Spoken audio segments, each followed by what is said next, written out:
हे शासन महायुतीचं आहे। मग महायुतीमध्ये होम डिपार्टमेंट कोणाकडे? देवेंद्र फडणवीस साहेबांकडे। जे काय आज बोललं जात की ह्यांनी रसद पुरवली, तेली रसद पुरवली, ह्यांनी हे केलं, तेली ते केलं, मग होम डिपार्टमेंट झोपलंय का?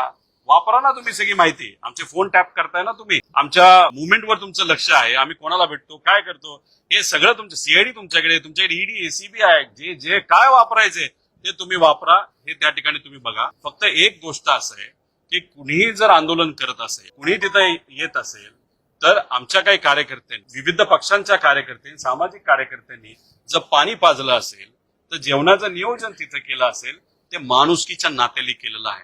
कारण का सरकारला माहित होतं हे आंदोलन 3 महिन्यापूर्वी माहित होतं की हे आंदोलन 3 महिन्यानंतर होणार आहे, लोक इथं येणार आहे। होम डिपार्टमेंट काय झोपलेलं डिपार्टमेंट नसतं, त्यांना माहित असतं की लोक काय 2-3 हजार नाही, लाखो लोक येणार आहे। तर इथं जे महानगरपालिका आहेत त्यांना सांगून संडासाची सोय, टॉयलेटची सोय, पिण्याच्या पाण्याची सोय, तिथं पाऊस चालू होता, तिथं आडोशाची सोय, ह्या सगळ्या गोष्टी कुठे ना कुठेतरी करायला पाहिजे होत्या, ज्या दुर्दैवाने सरकारकडनं झाल्या नाही। आणि म्हणून मुस्लिम समाजाचे लोक असतील, इतरही समाजाचे लोक असतील, इतर मराठा समाज असेल, बाकी इतर काही मायक्रो ओबीसी लोकांनी सुद्धा तुम्ही जर बघितलं असेल, माणुसकीच्या नात्याने इथं जेवण, प्यायला पाणी, कपडे, पावसात कोणी भिजत असेल तर छत्र्या, अशा काही गोष्टी तिथं दिलेल्या आहेत। त्यामुळे राऊत साहेब जे बोलतात त्यांचा राजकीय टार्गेट दुसरं कोणीतरी असावं, आणि आम्ही खुल्लं तिथं म्हणत आहोत, जर तुम्हाला इन्व्हेस्टिगेशन करायची ते तुम्ही इन्व्हेस्टिगेशन करा, पण ह्या सर्व राजकीय इन्व्हेस्टिगेशन मध्ये वेळ घालवण्यापेक्षा आज जो आमचा शेतकरी, कष्टकरी, युवा, विद्यार्थी, महिला सुरक्षेचे प्रश्न या